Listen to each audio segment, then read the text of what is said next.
So hello and welcome everyone, कैसे हैं आप सभी? आई होप बढ़िया होंगे। वेलकमिंग यू ऑन एचएन अध्ययन।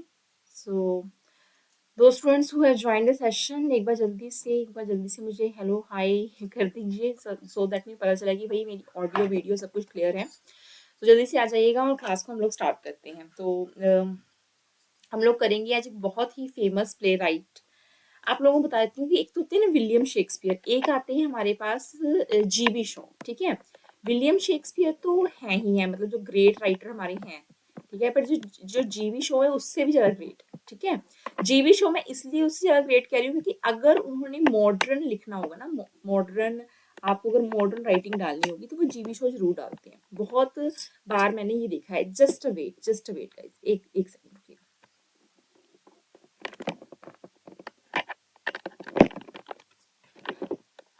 एक सेकंड, बस हमारी ये जो, हाँ, पेन टैप में थोड़ा सेट करना चाहती हूँ। आई थिंक अब नाउ इट्स ओके। सो मैं बात कर रही हूँ आप लोगों के साथ जीबी शो की। जीबी शो जो है जॉर्ज बर्नर्ड शो, जो आप लोग देखिए, अगर मैं बैक जाती हूँ, अगर मैं कहती हूँ ना चलिए मॉडर्न ए से हम लोग पीछे चलते हैं, तो मॉडर्न ए से पीछे चलते हैं तो एक ही में हमारे पास अभी तक मुझे जो प्ले राइटर पसंद आएगा वो आएंगे विलियम शेक्सपियर। ठीक है, क्योंकि पीछे जाएंगे, पीछे वाली इरा में अगर हम लोग एक बात करते हैं, रेनेसा ऑलरेडी वो विलियम शेक्सपियर की ही इरा थी। बेन जॉनसन भी थे, I am not denying that, but Ben Jonson भी थे, बट बेन जॉनसन भी हुए उसके बाद होता है ना कि हम लोग एक बार लाइक कोई प्ले राइटर है, उसने लिखा, उसने 2-3 इराब जो है उसको पढ़ा गया, 100 साल उसको पढ़ा गया, 300 साल पढ़ा गया, उसके बाद होता है ना कि वो भी ओल्ड हो जाएगा। अरे कुछ तो नया हो, तो नया हमको दिया, किसने दिया? ये जो जीवी शो है आपके, उन्होंने हमें नया दिया था। तो George burner show 1856 to 1950, so 1950, so it means that he is a 20th century great writer. So whenever we are talking about जीवी शो, तो पहली बात आप लोगों को क्या याद रखना है, जीवी शो इज अ वन जिनको क्या हुआ है, प्ले राइटर भी है, मतलब ये ही नहीं है अकेले, बट इनको हम लोग याद करेंगे नोबेल प्राइज के लिए। तो नोबेल प्राइज की अब लिस्ट बनानी स्टार्ट कर दीजिए, बिकॉज नोबेल प्राइज यहाँ पर मिलना स्टार्ट हो गया है हमारे इंग्लिश लिटरेचर की जितनी भी फिगर्स हैं।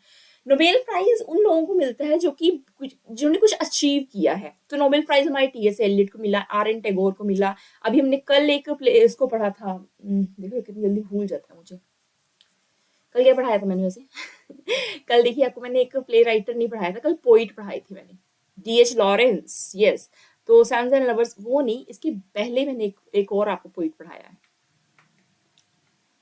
तो चेक करिए। ठीक है, कौन है मुझे बताइए, मैं भूल कैसे जा सकती हूँ।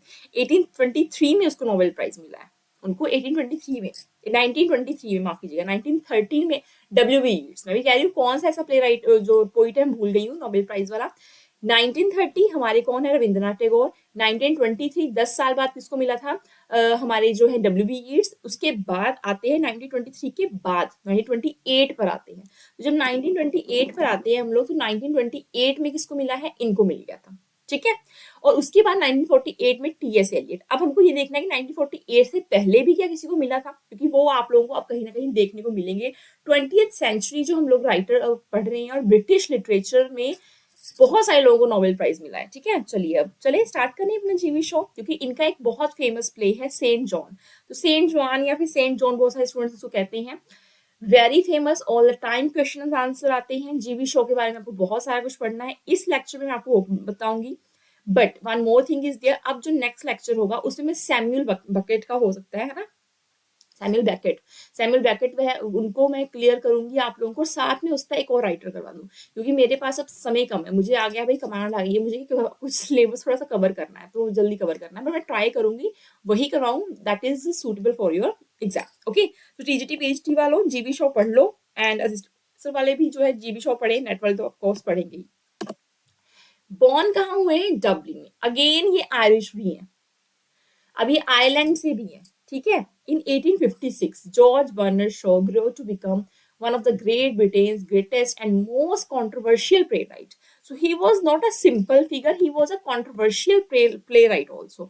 अब कंट्रोवर्सी बहुत सारी हुई थी। अच्छा, आप लोगों को मैं बताऊं, आज मैं ना वो सुन रही थी, एक लेक्चर सुन रही थी कहीं पर, तो मुझे ये पता चला कि जो जीवी शॉ ने अपना ये लिखा था ना, सेंट जॉन वो उन्होंने यूज किया था, किस चीज के लिए यूज किया था, उनको ना उस समय ना पॉपुलैरिटी नहीं मिलती थी, सेंट जॉन को पॉपुलैरिटी नहीं मिल रही थी। सो सेंट मतलब उनको पॉपुलैरिटी में, माफ कीजिएगा, इनको नहीं पॉपुलैरिटी मिल रही थी, जीबी शॉ को लिखने का। तो उनको हुआ कि कुछ ऐसा मिथिकल या फिर कोई ऐसी हिस्टोरिकल चीज लेकर आते हैं जिससे थोड़ा सा ये हो जाए कि हाँ भाई मैंने कुछ अचीव किया या कुछ है ना। सो उन्होंने कहते हैं, वैसे से कहते हैं कि उन्होंने फिर जो है सेंट जॉन लिखा, जिससे उनको जो है थोड़ी सी ये कह लीजिए, हाँ, थोड़ी सी पॉपुलैरिटी जो है मिलनी स्टार्ट हो गई। चलिए अब स्टार्ट करते हैं अपना controversial thing, great Britain greatest, अब ब्रिटेन के हैं and that does not even touch on his scandalous private life. His most famous play Pygmalion, इसका भी आप लोगों को बताऊंगी, ठीक है। इस बहुत फेमस प्ले है, 1930 में आया था, वैसे ये भी आप लोगों को आ जाएगा। पेगमेलियन की स्टोरी में मैं आप लोगों को बताऊंगी, 1930 में ये प्ले हुआ था, ठीक है।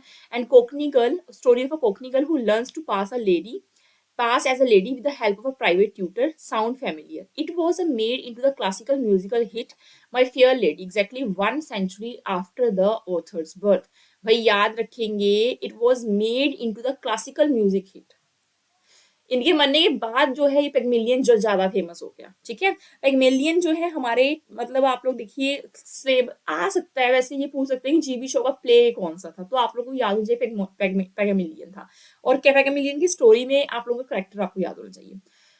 अब आप लोगों को कई बार ये होता है कि we are not ready to, we are not in the use of to read the summary. Full तो आप लोग पढ़ेंगे नहीं, क्योंकि इतना किसी के पास टाइम होता है फुल प्ले बैठ जाए पढ़ने के लिए, फुल टेक्स्ट पढ़े। अरे तो फुल टेक्स्ट पढ़ना भी चाहिए, ऐसी बात नहीं कि नहीं पढ़ना चाहिए, बट सिलेक्टिव पढ़ लीजिए, है ना। And one more thing is there, अगर आप फुल टेक्स्ट पढ़ते हैं तो आपको, मैंने कहीं सुना है इस चीज को, भी बहुत अच्छे प्रोफेसर्स भी कहते हैं, जो अगर फुल टेक्स्ट पढ़ते हैं ना तो उससे हम लोगों को ना बहुत रेलिवेंट इंफॉर्मेशन मिलती है राइटर्स के बारे में, उनकी लाइफ के बारे में, and it is good.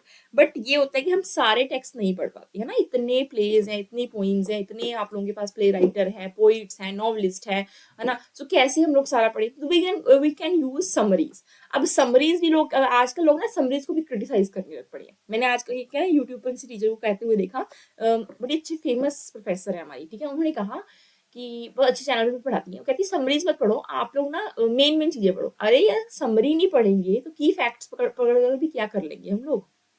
Summary में हमें कहानी पता चलती है, कहानी से हमें करेक्टर याद रहते हैं। अगर आप लोग चार्ल्स डिकन्स की देखिए, चार्ल्स डिकन्स के, मैं चार्ल्स डिकन्स की बात करती हूँ, विलियम शेक्सपियर की बात करती हूँ, तो आपको करेक्टर्स नहीं याद हो सकते टिल और अंटिल आपने समरी नहीं पढ़ी उनकी। अब आपको थोड़ा ना पता है वॉयला का क्या करेक्टर है, वॉयला ने क्या किया था, कब किया था। सो दैट्स वाई समरी भी इंपॉर्टेंट होती है, लिटिल बिट आप लोगों को नॉलेज हो जाती है, ठीक है। चलिए आते हैं हम इस पर, come back to our dramatist. So it was made him to the classical My Fair Lady exactly 1 century after author's birth. Shaw was born to George Clare Shaw, who was in a whole grain trade. Lucinda Elizabeth Gurley Shaw, 16 years her husband's junior and the daughter of an impoverished landowner. Lucinda इनकी mother का नाम होगा। Lucinda was a professional singer, the solo disciple of Vandeleur Lee, a voice teacher whose primary claim to fame was having a unique and original approach to singing. Mother इनकी क्या थी भाई, singer थी। देख रहे हैं आप इनकी रॉयल्टी, देख रहे हैं आप जरा इनका, है ना, तो ऑब्वियस मॉडरेट होंगे। The boys bedroom and a favourite bench in the garden, इसकी थोड़ा सा आपको फैक्ट याद रखना है। ये पिक्चर मैं क्यों दिखा रही हूँ, ये मैं आपको थोड़ी देर बाद बताती हूँ कि पिक्चर का क्या मतलब है, आप लोगों को क्यों समझना है, क्यों याद रखना है, मे बी आपको एग्जाम में आ जाए। और ये अगर आप इसको देख रहे हैं ना, इस रूम को, ये एज इट इज है। अगर आप ये वाला गार्डन वाला सीन देख रहे हैं यहाँ पर, जहाँ पर आप लोगों को कुछ दिख रहा है लाइक ग्रीनरी है या समथिंग, ये एज इट इज अभी पड़ी हुई है, तो क्यों वो बताती हूँ। As a boy young George led a very trouble life. His father was an alcoholic, अब जिसके फादर एल्कोहलिक होंगे नेचुरल है, जो अपने फादर ड्रंकर हैं, ड्रंकर इन दैट सेंस कि रोज पीकर आते हैं, तो नेचुरली आपकी जो लाइफ है बहुत ज्यादा पैथेटिक हो जाती है। His father was a lot which turned his son into a scenic. Scenic मतलब होता है, कई बार क्या होता है, आपके जो फादर्स होते हैं, मदर्स होते हैं, उनका आप पर ऐसे, पेरेंट्स का आप पर ऐसे प्रभाव पड़ता है, इफेक्ट पड़ता है कि आपकी जो लाइफ होती है वो भी एकदम टर्न हो जाती है, बिल्कुल मतलब बेकार होना शुरू हो जाती है। His father was a wife batterer which turned his son into a pacifist. When Shaw's father died in 1885, neither his children nor his wife attended the funeral. कि लोगों को इतनी हेट्रेड हो जाती है, अगर आप ऐसे पेरेंट्स हैं जो कि पी कर आ रहे हैं, कुछ भी कर आ रहे हैं, तो अपने बच्चों को इतनी हेट्रेड हो जाएगी ना कि वो आपका फ्यूनरल भी वो जो है बच्चों ने अटेंड नहीं किया। Are you getting? तो आप खुद सोचिए कितनी हेट्रेड जो है वहां पर मतलब इनके फादर के लिए इनके पास थी। क्लियर? यहाँ तक क्लियर हुआ आपको? चलिए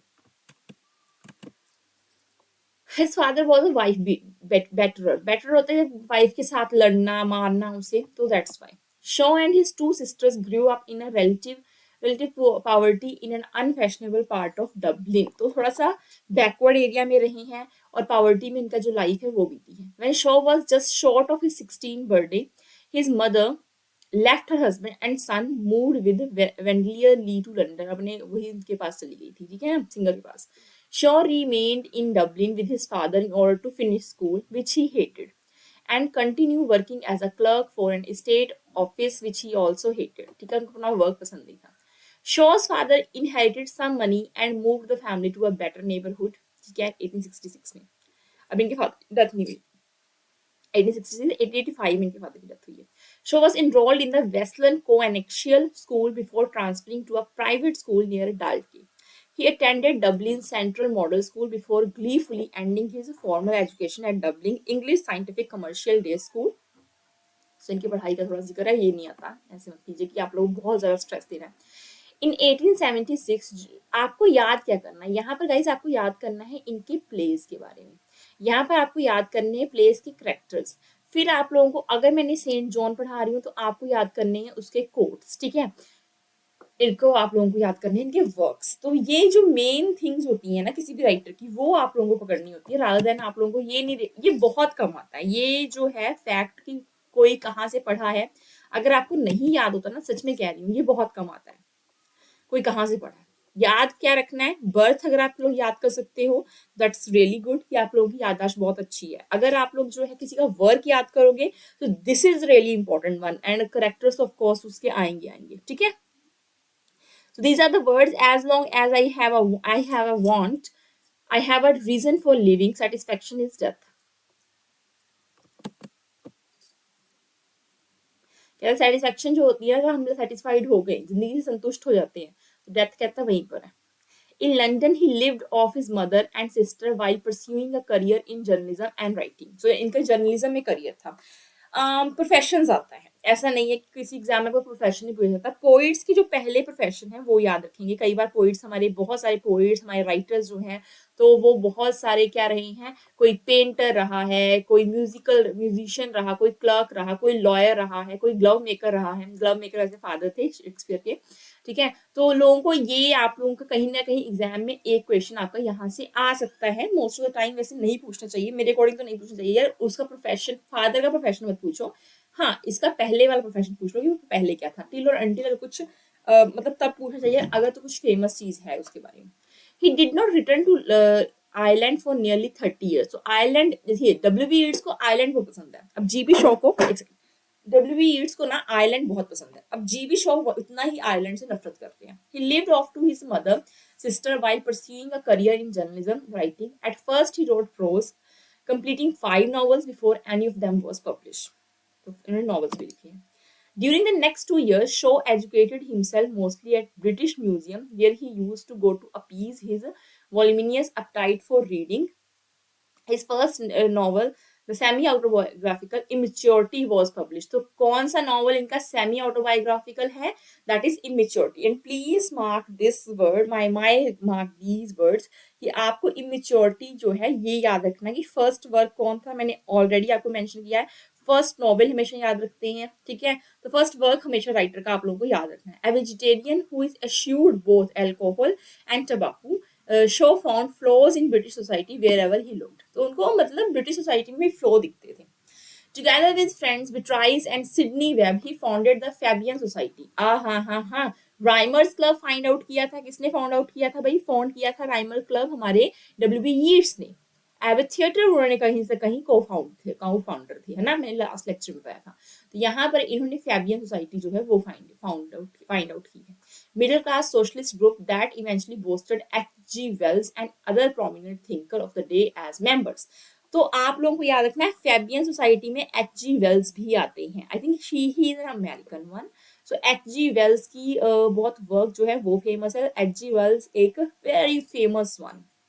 He served one of the executive committee of the society, which would be instrumental in founding the London School of Economics and Labour Party from 1885 to 1911. So A man of many causes, Young show the socialists supported such diverse concept, abolition of private property, radical changes in the voting system, simplification of spelling, and the reform of the English alphabet. So he was in the favor to reform the English alphabet. इनको वो भी अच्छे लग रहे थे. Standing as so boxes at Speaker's Corner in Hyde Park, various socialist rallies, he gradually learned to overcome his stage fright and the stammer that had haunted him for years. So he was in the habit of stammering. तो हमारे जीवी show को कौन सी stammering की जो problem है, stammering की problem देखिए, स्टैमरिंग है ना, स्टैमरिंग की प्रॉब्लम बहुत सारे राइटर्स को भी थी, बहुत सारे राइटर्स आप लोगों को याद रखने हैं जिनको स्टैमर है. तो स्टैमरिंग अगर इनको थी, याद रखेंगे, तो अगर आपको एक ऑप्शन आता है कि ऐसा कौन सा राइटर है, देखिए बहुत रेयर है ये क्वेश्चन आ जाए. अगर तो टफ करना होता है ना, कई बार टफ करना होता है, वो कहते हैं कि एक्सपेक्ट करो द अनएक्सपेक्टेड.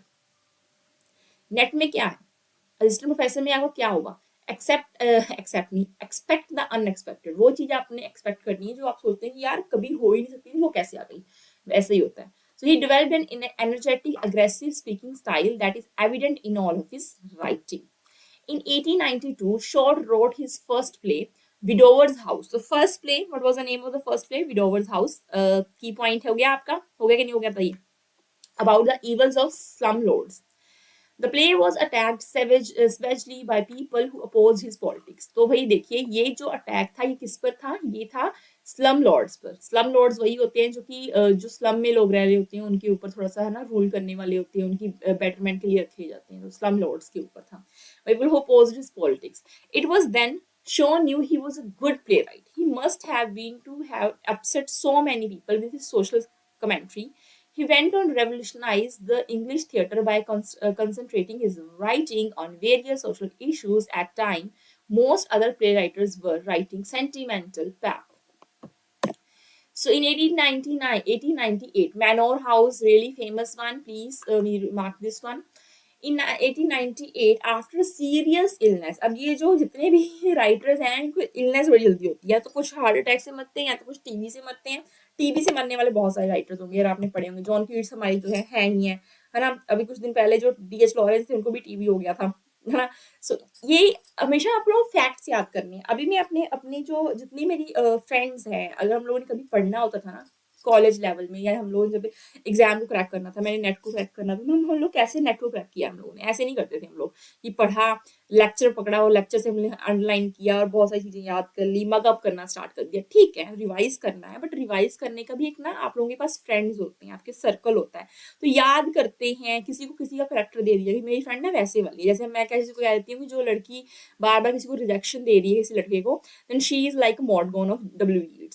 तो याद करने में बहुत इजी रहता है कि यार ये जो मॉडगोन है हमारी यहाँ की, कि जल्दी से किसी का प्रपोजल जो है या एक इंसान का प्रपोजल बार बार रिजेक्ट की जा रही है.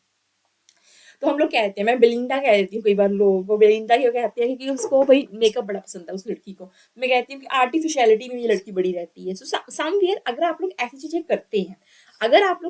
करते हैं, then you can relate the literature with your life.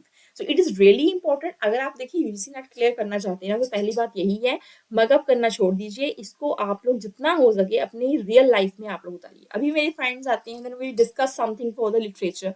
हम लोग कुछ ना कुछ लिटरेचर से डिस्कस कर लेते हैं, ठीक है. कुछ भी फैक्ट याद करने हो, मजाक बना दो उसका. मजाक बनाने का याद मतलब ये है कि आपको याद रह जाएगा, ठीक है. अपनी लाइफ से रिलेट कर दो, किसी की लाइफ से रिलेट कर दो, आपको याद रह जाएगा. एग्री और नॉट? एग्री ना. चलिए, तो टीबी हो जाएगा. मैं वही कह रही हूँ, बहुत सारे राइटर्स को टीबी हो जाता है. So, and married Charlotte Penny Townsend, an Irish woman of independent means. Their marriage would last until Charlotte's death in 1943. The newlyweds settled in 1906 in Hedsford village of Ayotte, St. Lawrence. Upon their marriage, Shaw, who have never believed in institution, personally wrote up his own terrible adventure anonymously in the manner of a farce and sent to the local tabloids. Terrible adventure. So याद रखना है, ये भी आप लोगों को आ जाएगा कि एनोनिमसली कौन सा ऐसा वर्क है जो हमको मिलता है लाइफ के ऊपर, मैरिड लाइफ के ऊपर. तो याद रखेंगे हम लोग terrible adventure. The 45 years spent together were indeed blissful. ये वर्ड्स हैं इनकी जिन्होंने कहे हैं अपनी वाइफ के लिए कि जो 45 years हैं वो बहुत अच्छे हमारे बीते. Indeed blissful, although by mutual consent, sexless.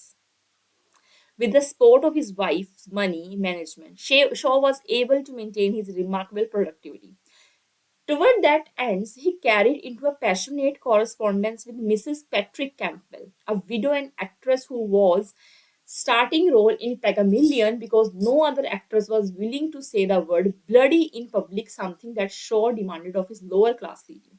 So, really an important fact again we have कि after the wife's death, he has another, we can say, relation, extramarital affair नहीं कहेंगे, अब तो marital रही नहीं तो कहाँ से extramarital.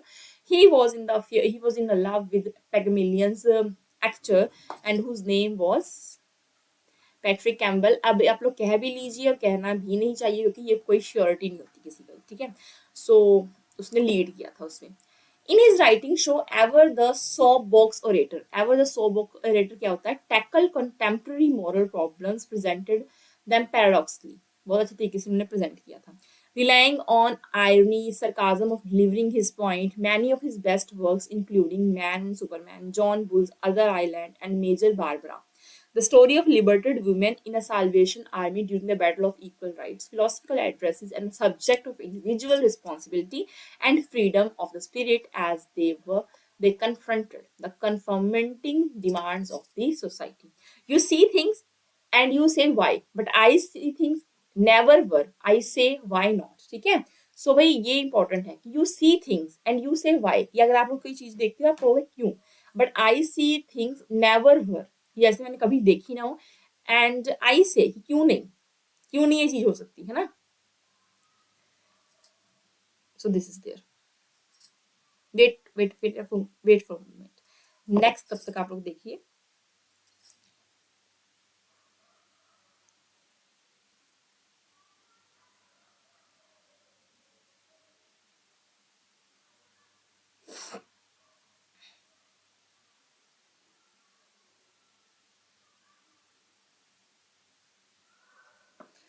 Okay, so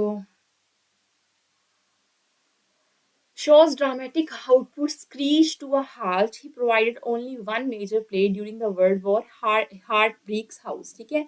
तो वर्किंग भी आप लोगों को याद, क्या गिरा पता है आप लोगों को, मेरा फोन गिर गया.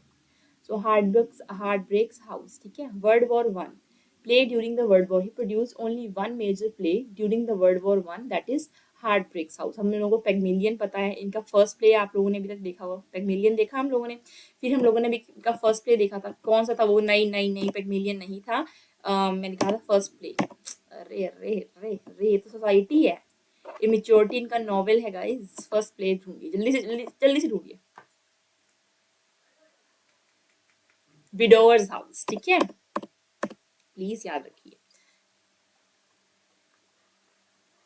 विडोवर्स हाउस हो गया इनका first place, then play, and then इनका हार्ट ब्रेक्स आप लोगों को याद रखना है. हार्ट ब्रेक्स हाउस कहीं ना कहीं देखिए, पीजीटी वाले students please mark my lines, ये आपको आता है इनमें से कौन सा प्ले जीबी शो का नहीं है. आपको ये तो पता होना कौन से प्लेस हैं जीबी शो के. सेंट जॉन तो है ही है. Following the war, Shaw rediscovered his dramatic voice and slowly began rebuilding his reputation, first with a series of the 5 plays about creative evolution, including Back to Methuselah, and then in 1923 इनका एक बहुत famous none other than Saint John. So it was there. Saint John, 1923. Pygmalion, what is the date of that, publishing Pygmalion? What is the date of publishing Pygmalion? You have to find out. If you find out in this PPT, you can. 1930. तो 1930 में एक बहुत famous play आया Pygmalion. Second famous play, the Saint John. Okay, yes. Saint John, the story of a John of Arc who had been canonized 4 years earlier, who was royally received critics called in the playwright's masterpiece. It helped Shaw climb back up from the ashes into the good graces of both peers and public. He suddenly found himself acclaimed as second Shakespeare.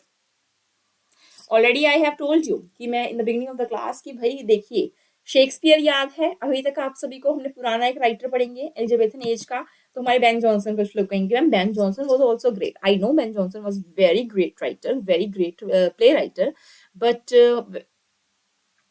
I personally like William Shakespeare. I adore William Shakespeare. You can adore William Shakespeare, but अगर हम लोग कहते हैं modern writing में हमारे पास कौन सा ऐसा राइटर है या कौन सा ड्रामेटिस्ट है, ऐसा कौन सा प्ले राइटर है जिसने अच्छा लिखा हो, तो इट इज नॉट कंसिडर कि अच्छा लिखा था. इन्होंने एक ऐसा मिथ लाकर, इन्होंने ऐसी हिस्टोरिकल मतलब स्टोरी हमारे सामने जो है वो प्रेजेंट की थी. हिस्टोरिकल मिथ नहीं था, इट वॉज रियलिटी. तो अब सेंट जॉन का आप लोगों को background, you should know about the background story, but before that I have to pick my phone because मुझे लगता है यहाँ पे वो टूट गया है, उसको स्क्रैच पड़ गया है. So can I, what do you think, बचा है कुछ? अबे भाई बहुत तगड़े वाला पड़ा गाइस, टूट गया है फोन.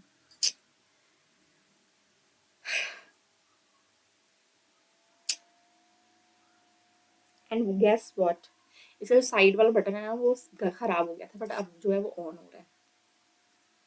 हिलाकर गिरा है, फिर क्या हो सकता है, मतलब गिरा है तो थोड़ा सा झटका लगा है, झटका लगना अच्छा नहीं है. चलिए चलिए. So let's back to our point. Saint John. Saint John, the story of a John of Arc who had been canonized 4 years earlier, who was royally received, critics called in the playwright's masterpiece. जो Saint John को इनका masterpiece कहा जाता है. अब क्या हो रहा था, मैंने आपको पहले ही बताया था, before to start this Saint John, before to start the biography of GB Shaw, I have told I have told you earlier कि he was एक कहता है लाइटिंग में आ रहे हैं, एक तो लाइम लाइटिंग में आ रहा है. He was defaming somewhere, he was not illuminating, he was D illuminating. आप समझ रहे हैं कि थोड़ा सा डिमिनिश हो रहे थे. डिमिनिश होता है मतलब कि हम लोग ना थोड़ा सा ढक रहे थे, है ना, जैसे बुझ गए थे, उतना फेमस नहीं हो रहे थे. अब इनको फेमस भी होना था. So that's why saint John, इन्होंने एक जो है जॉन कह लीजिए, सेंट जॉन जो कहते हैं लोग, ठीक है, तो इन्होंने सेंट जॉन या सेंट जॉन जो है फेमस प्ले लिखना शुरू किया. ये जो सेंट जॉन है, ये क्या है, ये एक स्टोरी है. Arc who had been canonised 4 years earlier, कि ये जो मतलब उसको 4 साल पहले उसको क्या किया गया था, कैनोनाइज किया गया. 1923 में लिखा था. 1923 से आप लोग 4 साल पहले लगा लीजिए ये स्टोरी, ठीक है. सेंट जॉन थी, वो फ्रेंच के लिए लड़ी थी. फ्रांस और इंग्लैंड का हुआ क्या, इनका झगड़ा हो गया, ठीक है. यस, इंग्लैंड एंड फ्रांस से क्या हुआ भाई, बहुत लंबी क्वारल हुई थी. इंग्लैंड एंड फ्रांस की बहुत लंबी क्वारल हुई. अब हुआ क्या था, फ्रांस की तरफ से लड़ती है एक, यहाँ पर 19 के 17 years ओल्ड जो सेंट जॉन थी वो लड़ेगी. मैं आपको पूरी समरी इसके पढ़ाऊंगी क्योंकि आपके लिए एग्जाम में इंपॉर्टेंट है. थोड़ा सा मैं आप लोगों को आउटलुक देती हूँ उसका, ठीक है. सो आउटलाइन ये है कि सेंट जॉन जो है लड़ी है, और उस समय ना उसको ये लगता था कि जो जब उसको बंदी बना लिया गया, होता है ना कि बंदी बना लेते हैं हम किसी को, जैसे इंग्लैंड वालों ने बंदी बना लिया उसे. तो England was thinking, the people, the soldiers of England and the seven, I think yes, Charles seven उस समय थी, ठीक है, किंग, यहाँ पर रखिएगा नेम भी, किंग का नाम. क्वेश्चन आता है एग्जाम में, तब लिखवा दी मैं अपनी तरफ से, नहीं मैं दिल नहीं कर रहा था ये बताने का आपको ऐसे. तो मतलब इतना क्वेश्चन आपको आता है कि कौन से किंग थे उस समय.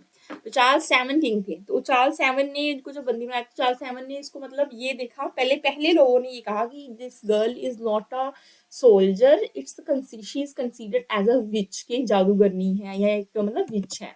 तो इसको हम ज्यादा, इसको जो है ये कह लीजिए कि इनको ज्यादा जो है सम्मान नहीं मिल रहा था.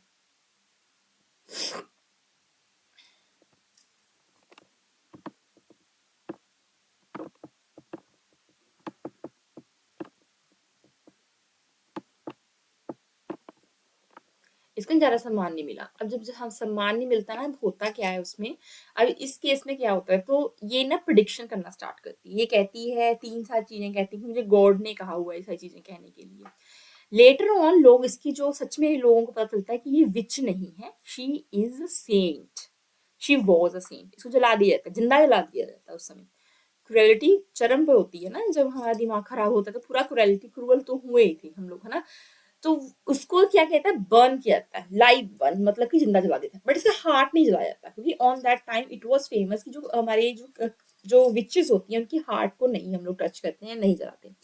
सो इसका हार्ट नहीं जलता. सो आफ्टर दैट कैनोनाइजेशन होता है इनका. कैनोनाइजेशन होता है कि जब हम किसी को सेंट डिक्लेयर करते हैं, जब हम लोग किसी सोसाइटी में किसी को भी सेंट डिक्लेयर कर देते हैं, उसको कहते हैं कैनोनाइजेशन. तो इनका कैनोनाइजेशन होता है. जैसे हम लोग किसी को कहते हैं ना, शंकराचार्य जी को हमने बहुत बड़ी उपाधि दे दी कि he is a Shankaracharya nowadays. For example हम लोग कहते हैं कि ये वाले गुरु, अब इनको गुरुगद्दी मिल रही है. तो कैनोनाइजेशन इज सेम, ठीक है, in the British and in the England and the Christianity, you can say Christianity. चलिए, यहाँ तक वो आप लोगों को आउटलाइन क्लियर हुई, सो दैट मैं जब पढ़ाऊँ आपको सेरेन जॉन तो आपको बैकग्राउंड से पूरा क्लियर होना चाहिए। The political turmoil in his native country did not leave him untouched. अब political turmoil क्या होता है? देखिए आयरलैंड उस समय क्या था, इंडिपेंडेंस मांग रहा था, फ्रीडम चाहता था। डब्ल्यू ने भी बहुत सारी चीजें हमें बताया है इसमें। The show campaigned against the execution of rebel leaders of the Easter Rising and became a personal friend of the Koch-born IRA leader Michael Collins, whom he invited to his home for dinner while Collins was negotiating the Anglo-Irish George in London treaty with Lord George in London. After Collins' assassination in 1922, Shaw sent personal message of condolence to one of Collins' sister. उनकी sister को ये message देते हैं condolence का. Shaw had a long time friendship with the G.K. Creston, the Catholic convert British writer, and there are many humor stories about their complicated relationship. Another great friend was a composer, Edward Elgar. Shaw's correspondence with the motion picture producer Gabriel Pascal, who was the first to successfully bring the Shaw's plays to the screen, later adapted Pygmalion. अब यहाँ पर याद रखेंगे Pygmalion को भाई इसकी movie बनती है। Pygmalion प्ले की क्या बनती है? Pygmalion प्ले की आपकी मूवी बनेगी और Pygmalion प्ले की मूवी का नाम क्या होता है? My Fair Lady. Okay, what is the name of this movie? My fair lady. और याद रखेंगे ये इंपॉर्टेंट है, कई बार क्वेश्चन आपको यूजीसी नेट में अगर आ गया तो नेवर एवर से कि हम लोग कराया नहीं था। Shaw is the only person ever to have both a Nobel prize for literature in 1925। इनके अलावा इनको अकेडमी अवार्ड मिला था हॉलीवुड में। याद रखेंगे हॉलीवुड में जीबी शो को क्या मिलता है? अकेडमी अवार्ड मिलता है 1938 में, 1928, 25 में इनको क्या मिला भाई? इनको नोबेल प्राइज मिल गया। अब यहाँ पर इनको क्या मिलता है? अकेडमी अवार्ड मिलता है 1938 में for the screenplay for the Pygmalion in 1938। 1938 में वो स्टोरी बनती है, पैग्मिलियन रेडी होती है, मूवी आती है, तो इनको क्या मिलता है? मतलब वहां पर मिलता है ना अकेडमी अवार्ड मिलता है कि भाई कहाँ से ली गई थी, किसकी राइटिंग थी, किसका आइडिया था? जीबी शॉ का आइडिया था, तो इनको अकेडमी अवार्ड मिल गया। तो वहां से शुरू हो गई थी ये, राइटर्स को अकेडमी अवार्ड मिलना स्टार्ट हो गया, नॉवेल्स मूवीज बनने लग पड़े, प्लेज मूवीज बनने लग पड़े। तो काफी जब हॉलीवुड में बहुत सी चीजें होने लगी ना, तो उनके प्लेज भी यूज किए जा रहे थे। नाउ मैं कह रही थी ना आप लोगों को मैं कुछ बताऊंगी। From 1906 until his death in 1950 at the age of 94 due to fall of ladder, ये बीमार नहीं हुए थे वैसे, इनकी सीढ़ियों से गिरकर मौत हुई, मतलब बीमार हो गए थे। Shaw lived at Shaw's Corner in the small village of Ayotte, St. Lawrence, Hertfordshire. The house is now a National Trust property open to the public. तो वहाँ पे पब्लिक को विजिट कर सकते हैं। तो मैंने कल की क्लास में भी कहा था कि देखिए अगर आप लोग जाना चाहते हैं ना, if you want to go England, तो आप लोग हमेशा आयरलैंड इंग्लैंड कभी जाते हैं तो लिटरेरी फिगर्स जरूर पे देखिए, लिटरेचर वाली वो फिगर्स जरूर उनको मिलकर आइए, क्योंकि आपको बहुत अच्छा लगेगा। क्यों अच्छा लगेगा भाई? क्योंकि ऐसे राइटर्स की बहुत सारी जो मैं कहते हैं विरासत पड़ी हुई है, उनके आइकॉनिक थिंग्स जो हैं, एस्थेटिक जो चीजें वो पड़ी हुई हैं। आप लोग देखेंगे वो कैसे रहते थे, कैसे लिखते थे। अगर आप लोगों ने कभी, एक राइटर है, पंजाबी राइटर है, छोड़िए, आप लोग RN टैगोर को ही जानते हैं, रविंद्रनाथ टैगोर को, तो उनका आप लोग जाइए गीतांजलि देखिए, उनको बंगाल में जाइए, वेस्ट बंगाल में, अब उनके लिए बहुत सारी चीजें बनाई हुई हैं, वैसे का वैसे एस्थेटिक उनका रखा हुआ है ना, सबको संभाल के रखा, प्रिजर्वेंस रखी हुई है अपनी लिटरेचर की। ओके, अब जो इंग्लिश लिटरेचर वाले हैं वो जाएंगे, रविंद्रनाथ टैगोर वाले इंग्लिश वाले भी जा सकते हैं, हिंदी वाले भी जा सकते हैं। साउथ में RK नारायण के लिए चले जाइए, खुशवंत सिंह के घर चले जाइए, बहुत सब कुछ मिलता है आप लोगों को। चलिए, यहाँ पे क्लियर हुआ आप सभी को? थोड़े से फैक्ट्स हैं, पढ़ना शुरू कीजिए इनको।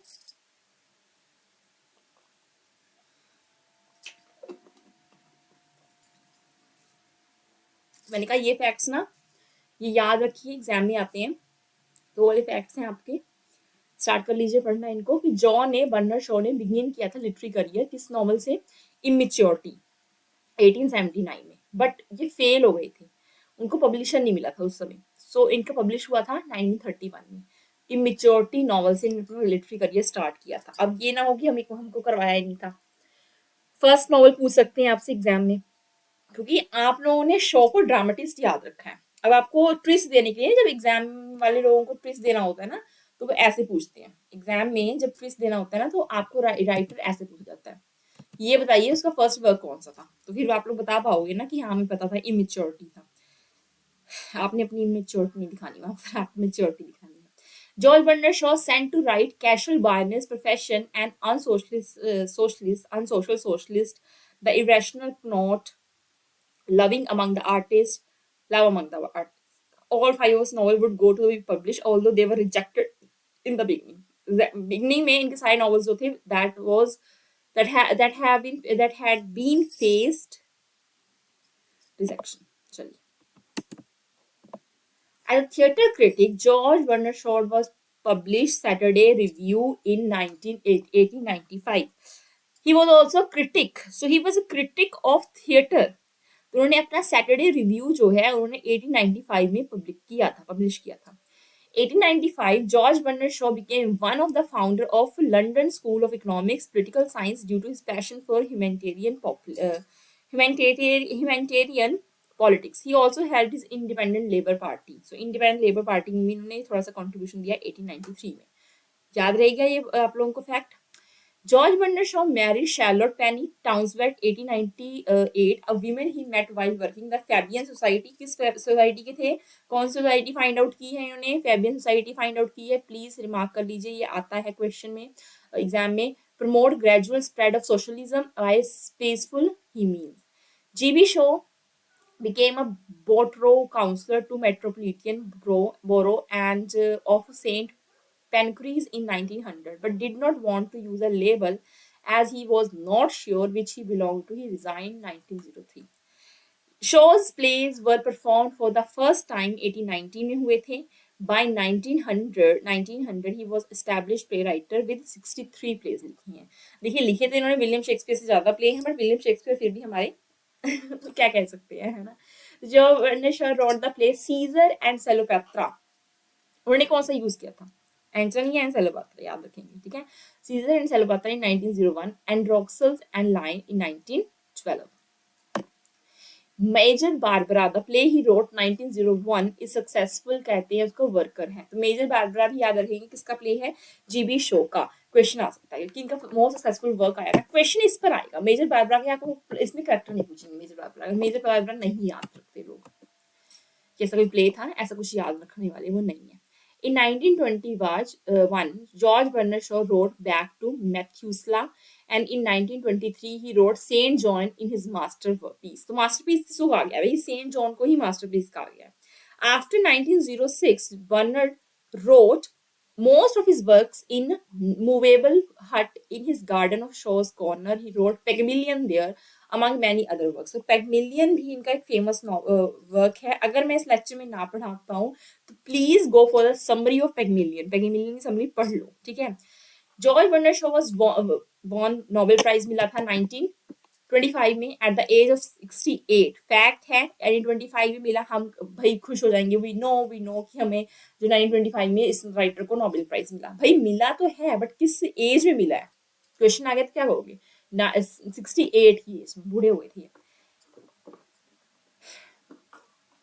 This show festival is held in Niagara on the lake each year. अब देखिए ये जो शो है, द शो फेस्टिवल लगता है भाई. जीबी शो का फेस्टिवल लगता है, नाइग्रा फॉल होता है ना जहाँ पर नाइग्रा फॉल, तो वहां पर on the lake each year पर वो जो है उनका फेस्टिवल होता है. It begin in 1962 with Candida and Don Juan in hell dream sequence. तो ये नाम है. Approximately 800 performance taken place each year. George Bernard Shaw जो है पास अवे हुए थे November 1950 at the age of 94. The movie Pygmalion was based on G.B. Shaw's play, adapted it for film, Oscar for Best Screenplay. So Pygmalion is one of the most famous, है ना. इसको Oscar भी मिल गया best screen play का. इनको academy award भी मिलता है 1938 में. So nothing best than this, है ना, द बेस्ट थिंग. चलिए अब हम लोग पढ़ते हैं, समरी पढ़ते हैं सेंट जॉन की, बट Pygmalion आप लोग पढ़ेंगे मेरे साथ डोंट वरी, मैं पढ़ाऊंगी इसको। अगर अगर अगर भाई मैं फिर बात कर रही हूँ, मैं रियली ए ट्रू टीचर, सो मैं उसकी बात कर रही हूँ। अगर इस लेक्चर में पेगमिलियन न कवर हुआ तो इट्स अप टू यू, पेगमिलियन पढ़ना ही पढ़ना है। पेगमिलियन की जो आप लोगों को, चलिए स्टोरी मत पढ़िए पेगमिलियन की, वैसे आपको फैक्ट्स मैंने सारे बता दिए पेगमिलियन के। स्क्रीन प्ले है, बेस्ट स्क्रीन प्ले का अवार्ड मिला, ऑस्कर मिला है इनको, उसके लिए उसका नेम बता दिया, लेडीज है ना कुछ नेम है। और फिर हम लोगों ने ये बताया कि इनको बेस्ट स्क्रीन प्ले भी मिला है पेगमिलियन के लिए। तो ये सारे फैक्टर आप लोगों को याद रखने हैं, ठीक है। एक तो सेंट जॉन का मास्टरपीस है ही है, पेगमिलियन ऑल्सो। चलिए अपना नेक्स्ट पढ़ते हैं। सेंट जॉन 1429 की स्टोरी है, बिगिन होता है। Castle of Vaucouleurs, Captain Robert D. Bordicate sits at a table, berates his steward for the fact that there are no eggs. कोई एग नहीं दे रही, मुर्गियां वहां पर एग नहीं दे रही। अब ये बहुत बड़ी बात है उस समय। The steward is convinced that the hens would not lay eggs until D. Baudricourt agrees to see the maid who called on D. Warrior 2 days ago is still outside speaking with soldiers and praying as she waits to be seen.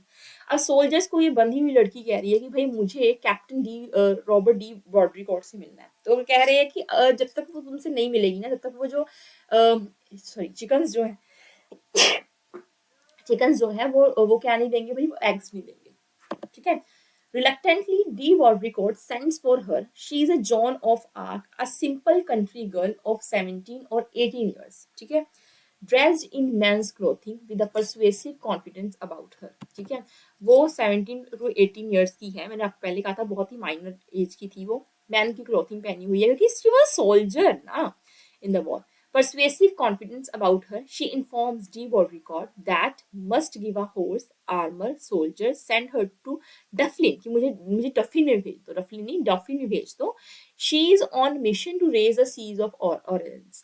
Acting on the word of God as it is conveyed to her through the voices of saints she hears in her head.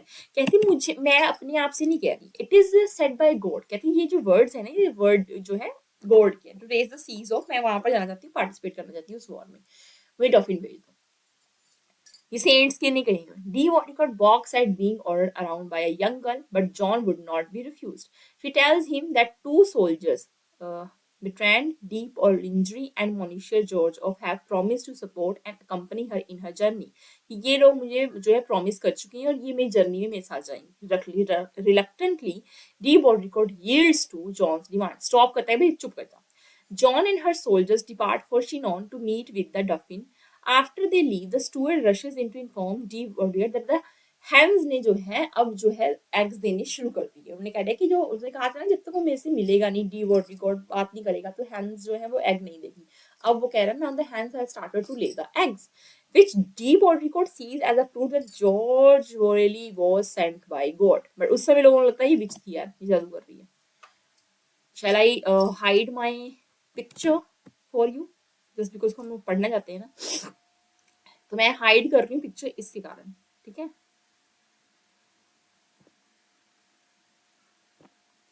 चलिए, so sometimes later John reaches as Dauphin as it is castle in Chinon in Turin. She informs him that she has been sent by God to drive the English out of France. कि जो मैं English है उनको France में से निकालना है, crown him king. The Dauphin is skeptical, having little interest in warfare. उसका बिल्कुल इंटरेस्ट नहीं है warfare में, knowing that the English are the more adept at fighting than the French.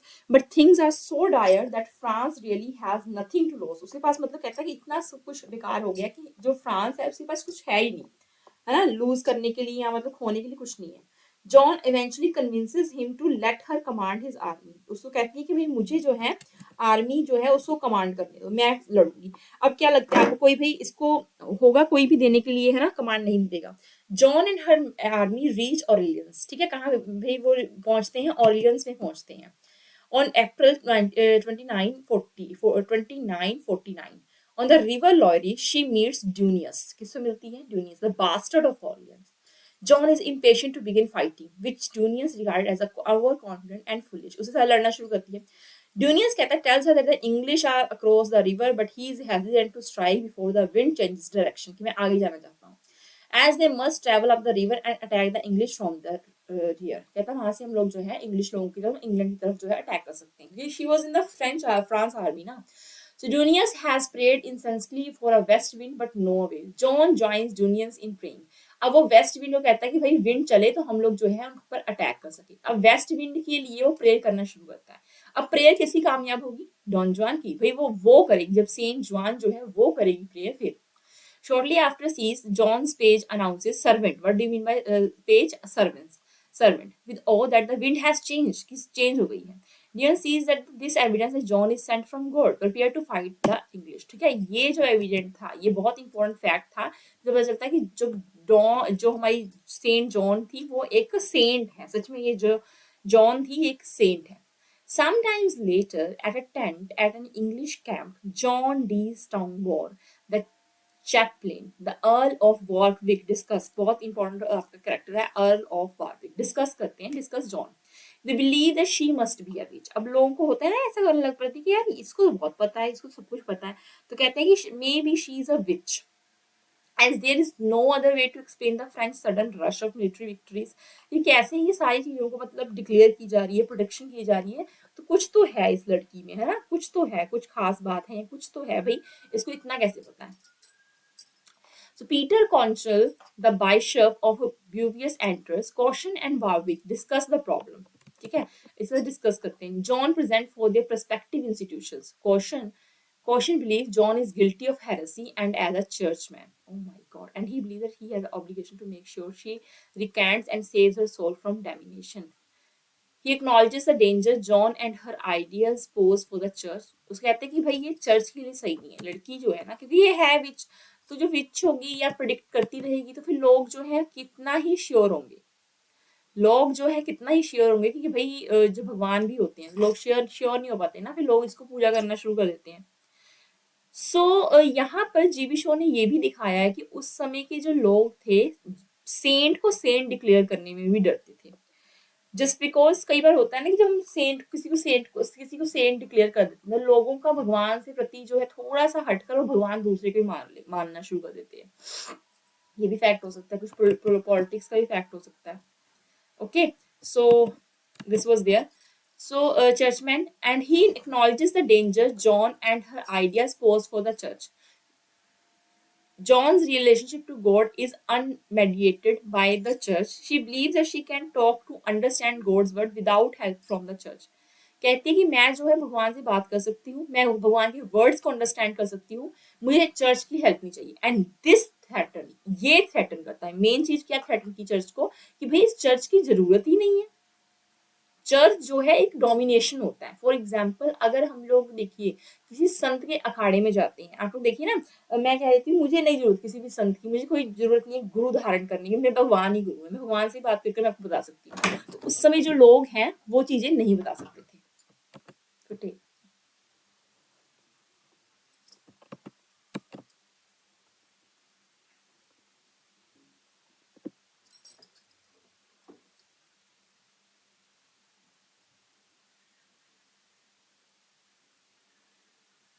Okay, सो यहाँ तक सेंट जॉन का हम लोगों को रेफरेंस जो है वो पता चलता है कि मुझे धारण करने की क्या जरूरत है। उस समय जो लोग हैं वो चीजें नहीं बता सकते थे, मतलब लोग जो है सेंट को सेंट जो है वो चाहते ही नहीं है। ओके, सेंट को सेंट जो है डिक्लेयर करना चाहते भी थे। Next, Warwick is less concern with the problem. अब जो वॉरविक था वो क्या था, लेस कंसर्न था प्रॉब्लम के साथ। John poses to the church but fears that threat John's political ideologies pose to the existing feudal fair structure in society. डरने लगता यार चर्च की यहाँ पर इंपॉर्टेंस जो है खत्म हो जाएगी। Acting on God's order, John wants the common people to be answerable to the king alone, which would result in noblemen like Warwick being robbed of their power. Caution and Warwick don't see eye to eye. Caution's concerns are spiritual, Warwick are temporal. अब caution थोड़ा सा कहता है कि भाई इसको ना ये सही नहीं, क्योंकि स्पिरिचुअलिटी के लिए सही नहीं, चर्च के लिए नहीं सही, इसका कुछ और है। But the two man can agree at the same share कि Joan as a common threat है, ये मतलब इंस्टीट्यूशन को तो पूरा ही थ्रेट है, ये सब कुछ ये डिक्लेयर करेगी तो लोग इसको भगवान सोच लेंगे और ये बहुत पावर आ जाएगी इसमें, तो hold on power, institutions hold on power, so they agree that John must be stopped. ये इसको भाई अब जो है आपको स्टॉप करना पड़ेगा, जॉन को क्या करना पड़ेगा, भी हमें स्टॉप करना पड़ेगा, रोकना पड़ेगा। सो क्या होगा, आपको क्या लगता है? अनारकली को ऐसे चिनवा दिया था ना दीवारों में, वैसा काम नहीं होगा, यहाँ पर इसको जिंदा जी जला दिया जाएगा। Scene 5 take place in the cathedral at Reims. After numerous military victories, John has finally crowned Dauphin king. ठीक है, he is finally King Charles VII. मैंने कहा था Charles VII. Eunice enters the cathedral to find John praying. वो देखता है कि John जो है pray करती है. So having fulfilled her promise to God, John plans to return home to the country. But she suddenly asks Junius if they can continue to fight, drive the English out of Paris. And before she leaves, कहती है मेरे जाने से पहले क्या हम लोग continue कर सकते हैं फाइट को, और हम लोग पेरिस में से इंग्लैंड को बाहर फेंक देंगे. Donius has doubts that the French will be able to keep their victory streak going, and the Archbishop accuses John of obstinance, overconfident, and sin of pride. कहता है तुम बहुत ओवर कॉन्फिडेंट हो, तुम हमको जो है ऑर्डर दिए जा रही हो, हम तुम्हें इतना नहीं कुछ स्ट्रॉन्ग समझते. But she was really strong, वो एक स्ट्रॉन्ग सोल्जर भी थी, बट इनको कभी भी स्ट्रॉन्ग सोल्जर नहीं लगी. इनको जो आइडियाज वो दे रही थी, इनको कभी वो आइडियाज जो लोगों को ये पसंद ही नहीं आ रहे थे. होता है ना, वो एक सेंस थी, जेलसी की सेंस आप लोग कह लीजिए, एक जेलसी की सेंस कह लीजिए, वो था इन लोगों में. तो यहाँ से इनको जो है डॉन जॉन का, यहाँ सेंट जॉन का यहाँ से इन लोगों को पसंद नहीं आता. सो कहते हैं सिन ऑफ प्राइड है. तो Charles seven to believe John is taking things too far, ये बहुत ज्यादा दूर लेके जाए चीजें, ऐसा नहीं करना चाहिए इसे. It is also reveal that John's action confidence have earned her many enemies. किसको मतलब ये भी है, जॉन का जो एक्शन था, जो उसके वर्ड्स थे, या ऐसे जो इतना कॉन्फिडेंस था, जिसके प्रिडिक्शन थे, या जो जो ये बोलती जा रही थी, उससे बहुत सारे लोग इसे जेलसी करने लग पड़े और इसके बहुत सारे एनिमीज हो गए. सो होता क्या है यहाँ पर, the crown, the military and the church at tell John that if her enemies capture her, she is on her own. ठीक है, अगर enemies ने capture कर लिया तो वो खुद जो है अपने आप को खुद झेलेगी. None of them will step to in to rescue her, whatever gruesome fate in her store for her.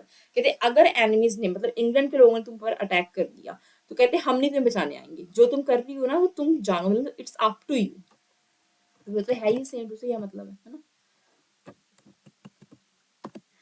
By May 30, 1431, John has been captured by the English, is on trial for heresy. Okay, so Caution sincerely tries to give John a fair trial. He provides her with an ample opportunity to recant and save her soul, body from destruction. She refuses. वो refuse कर देती है, कहते उसको chance दिया जाता है कि तुम्हें बचा सकती है, but वो refuse कर देगी. She refuses to reject the validity of her voices and place the authority of the church before the direct word of God. John learns that she will be burnt at the stake immediately because she refuses to recant. मतलब होता है ना कि किसी को हम खाना ना दें, इतनी यातनाएं देंगे, तो कहती है कि मुझे तो मरना है, मुझे आप लोग मार डालिए, एक बार नहीं मुझे मार डालिए. In a panic, she hurriedly signs a document resenting her previous statement under the assumption that she will be allowed to go free. उसको उसकी स्टेटमेंट्स में लिखा था कि कोई बात नहीं, तुम्हें डेथ नहीं देते, तुम्हें हम छोड़ देंगे. उसने वो भी नहीं देखा, उसने उसमें साइन कर दिया, इतनी हरी थी, मतलब इतनी जल्दी में थी, हेस्टिंग की उसने. When Caution informs her that she will be sentenced to life in prison, she rips the recantation to pieces and accepts her fate. She is immediately burned. उसको immediately क्या किया जाता है, burn किया जाता है. Accept her. With the executioner he reveals करता है कि could not be destroyed, इसको destroy नहीं किया जाएगा. The chaplain rushes into the courtroom in a deranged panic, witnessing the cruelty, gruesome of John's execution. He had a profound effect on him. He now regards his earlier enthusiasm to see her burned for witchcraft, the shame and moral repulsion. Chaplain है, chaplain देखिए church कितने लोग घटिया होते थे उस समय भी, और कुछ कुछ रिलीजियस लोग अभी भी हैं. मैं चर्च की बात नहीं करती, मैं कुछ लोग कहती हूँ कि बहुत सारे ऐसे होते हैं, आप लोग मस्जिदों में कहिए, चाहे आप लोग मंदिरों में कहिए, गुरुद्वारों में कहिए, या फिर आप कहीं पर कहिए, करप्शन तो है, करप्ट लोग तो हैं, उसको मरते हुए देखना चाहते थे, जिंदा जला दिया जाता है. He informs Warwick Caution that a soldier offered John a makeshift cross in her final moments. Regret that he did nothing to prevent her burning. उसने कुछ भी नहीं किया. उसको कहा गया, रिग्रेट क्या है कि तुम भाई, तुम्हें अफसोस हो रहा होगा कि तुम बर्न हो रही हो, ऐसे तुम्हें अफसोस नहीं है. तो उसने सीधा कहा कि आई हैव नो रिग्रेट, मुझे कोई रिग्रेट नहीं है बर्निंग होते हुए. The Lavendo, a dominant monk who is sympathetic toward John, reveals that he too offered John a cross. कि तुम्हें cross भी, उसको cross भी दिया गया था एक. When the flames grew so high, they threatened to enrobe Lavendo as well as John. However, she told him to get down and save himself. उसे कहा कि तुम cross पकड़ो, तुम नीचे आ जाओ, तुम अपने को save कर लो. Lavendo believed that the selflessness John demonstrated in her final hours is proof that she was sent from God. Not from devil, कि उसने लास्ट में यही प्रूव किया कि वो डेविल से नहीं, वो गॉड से, that her death was not the end of her, जो डेथ थी उसका एंड नहीं थी, but only the beginning of her redemption, कि उसकी पावर का वो सिर्फ बिगनिंग है. 25 years after John's death, Levanto comes to King Charles VII to announce that the charges brought against St. John's have been reversed. इसको सभी जो charges उसके ऊपर लगाए गए थे वो सारे खत्म हो चुके हैं. Church has cleared her name and smeared the reputation of her accusers. कि जो भी accusers की कुछ भी जो उसके ऊपर accuse लगाए गए थे या कुछ भी गलत आरोप लगाए थे उसको भी banish किया गया, उसको भी हटा दिए गए. Charles VII is pleased to hear this, as it means he was not crowned by a witch of heretic and his title is therefore legitimate. John then appears to Charles seven, ये कहते हैं कि Charles seven को dream में आती है. वैसा तो नहीं है कि इन लोगों को कैसे दिमाग में आया कि भाई ये लड़की जो है कुछ सेंट है या कुछ इसमें स्पिरिचुअलिटी जो है दिख रही है. चार्ल्स सेवन की ड्रीम में आती है, किसी राजा की उसको सपने में आएगी. He tells her the good news one by one, those who condemned और अबंडेंट जॉन अपीयर.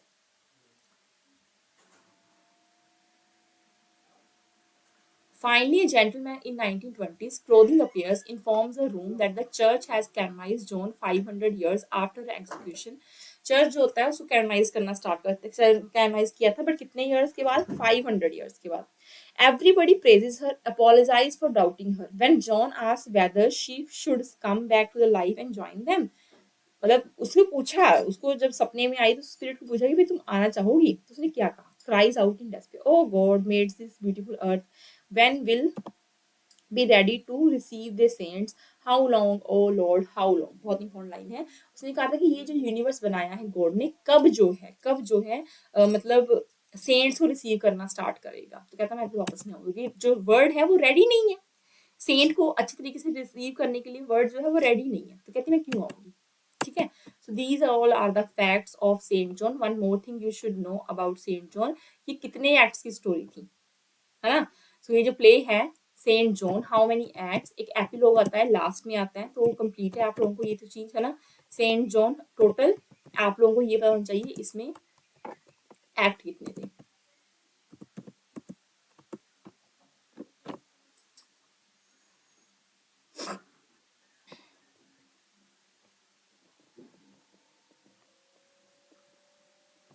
टोटल इसमें आई थिंक एक्ट है 6 एक्ट की स्टोरी है ये.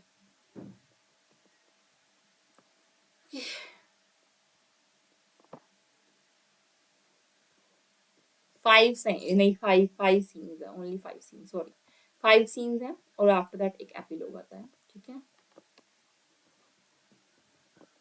पूरा चैप्टर नहीं, आपको नहीं पढ़ना पड़ेगा, बस यही स्टोरी होती है. छोटा सा प्ले, ज्यादा बड़ा प्ले नहीं है, लोगों को समझ नहीं आता ये, है ना. तो मैं आप लोगों को बस यही समझाया कि इसमें जो आपको क्रंच जो होती है चीजें वो आप लोगों को याद रखना है बस.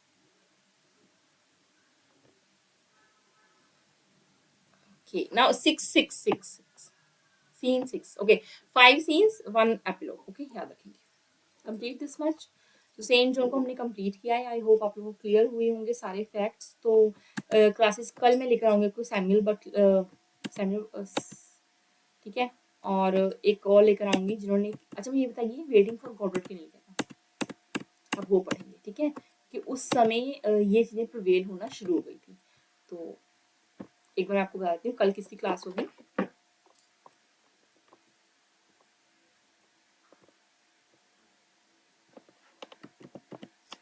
बाकी कोई क्वेश्चन है तो आप प्लीज पूछिए, और ये जो फैक्ट्स बताएं जीवी शो के याद रखेंगे आप लोग. सो जॉर्ज बर्नर्ड शॉ हमारे हो गए हैं. हार्लोड पिंटर और सैमुअल बकेट मैं एक बार में ही करवाऊंगी आपको. I Richard, FR Leavis and William Empson, ये थोड़े से डिटेल में करवा दूंगी, और ये भी दोनों डिटेल में क्लास होगी, सैमुअल बकेट की एंड हार्लोड पिंटर की. So remember, okay, Harold Pinter, the birthday party, बहुत सारी चीजें हैं और भी. बर्थडे पार्टी के अलावा बहुत सारे प्लेज हैं, मैं ट्राई करूंगी आप लोगों को पढ़ाने की. Till take care, bye bye, मिलती हूँ आप लोगों को नेक्स्ट क्लास में. Thank you so much for joining the session. कोई प्रॉब्लम है तो please direct contact to me. ठीक है, कोई कांटेक्ट कीजिए. आप लोग जितना कांटेक्ट करेंगे तो आपकी प्रॉब्लम्स वहां पे मैं सॉल्व कर पाऊंगी, ऐसे नहीं कर पाऊंगी ना. Bye bye.